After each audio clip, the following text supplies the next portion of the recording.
Oy tuğan elim, kucağını cay, uzaktan gelgen konakka, aruluğumu suratka salıp, uşaysa deydile comakka.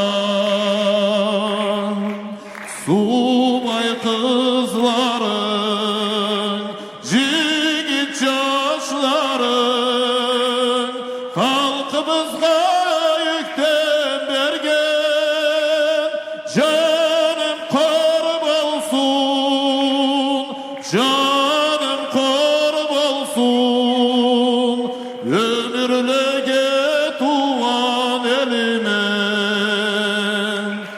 Солнечных лучах краши гор блестят, им солнце шлет свои дары.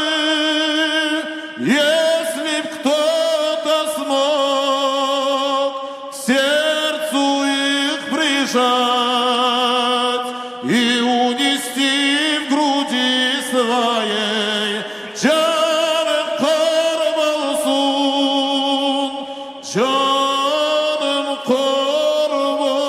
olsun, ömürlege tuğan elime.